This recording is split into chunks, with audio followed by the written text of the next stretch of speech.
Can comrades retreat?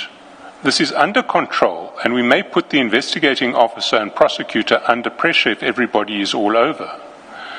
The issue of charging her has been taken care of. I have asked them to do so. They threatened one group with charging them with defeating the ends of justice that will affect me adversely. That's why I want to identify the blockage clearly, which will be clear by Monday afternoon. One should be mindful that the uncle is a police officer, and as many people can involve leakages, as many people are involved, leakages are unavoidable.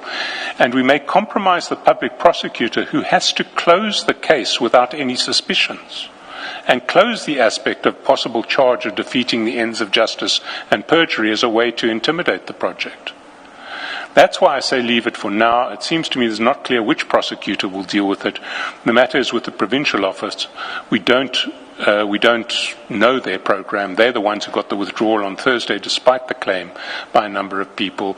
They have their plan. Now, we haven't worked out what this is about, but it does seem that there is an attempt to interfere with prosecutions in relation to defeating the ends of justice here. And the very next message that Mr. Msibi sends to Advocate Msibi is Transnational Coachliner and Ziggy joint venture, which is sent. I mean, it's sent 2 weeks later on the 9th of September. But that is the message that his counterparty, that same message, has sent to him on the same day. So we see on the 9th of September, if we go back to 280,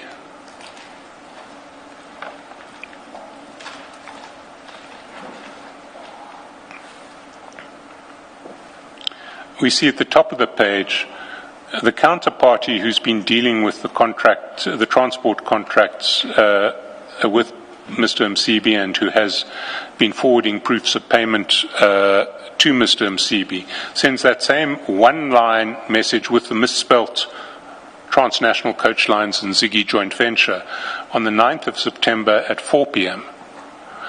And Mr. Msibi forwards that to Advocate Makosini Msibi on page 326, almost immediately upon receiving it.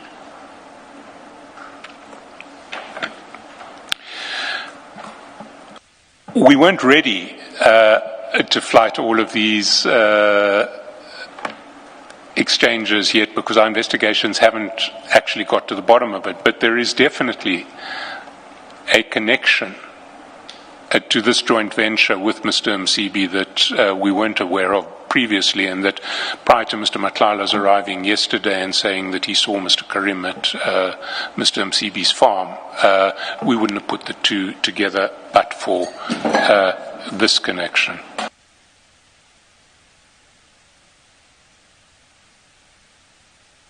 A trail of WhatsApp messages, a multi-million rand, a Ekurhuleni tender, and a luxury London trip have drawn late taxi boss Jotham King Mswazi Msibi, businessman Z Nxumalo, and former Ekurhuleni city manager Imogen Mashazi into the spotlight at the Matlanga Commission.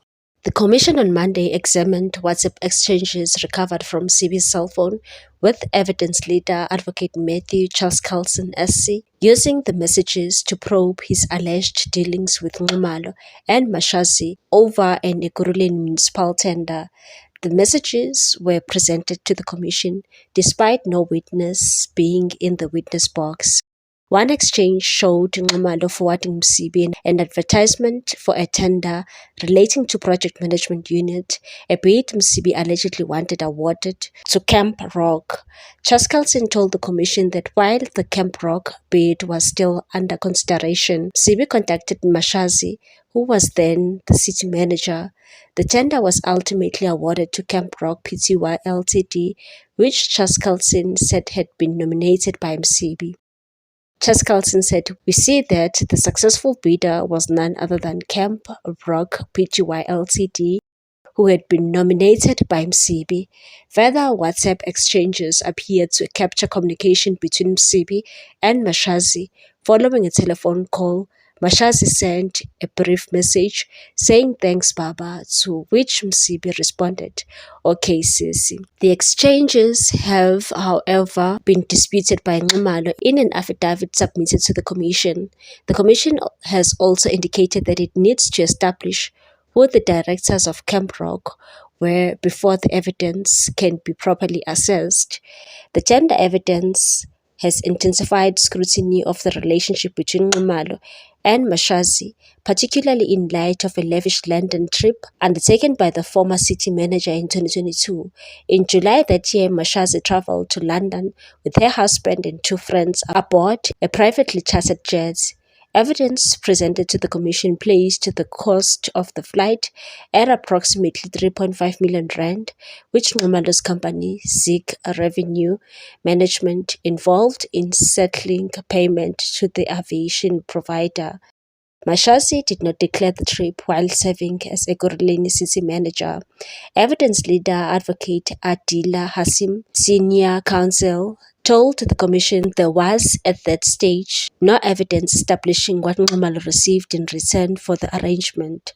However, she argued that the extraordinary value of the flight raised questions about whether there may have been an expectation of influence, protection, or access. Nxumalo has rejected the suggestion that the aircraft was chartered specifically for Mashazi. He told the Commission that he had been approached to secure a cheaper quotation for another businessman, disputing any suggestion that the luxury trip was arranged as a favor for the former city manager.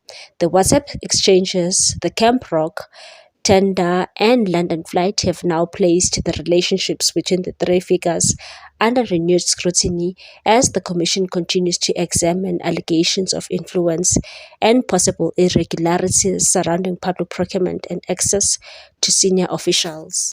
Meanwhile, about a month ago, former municipal manager Imogen Mashazi, former EMPD deputy chief Julius Mkhwanazi, former human resource executive Linda Xasheka, and the city's head of legal services, Advocate Gemi Behari, appeared in the Germiston Magistrates Court on charges of fraud and corruption, and all 4 were granted 50,000 rand bail.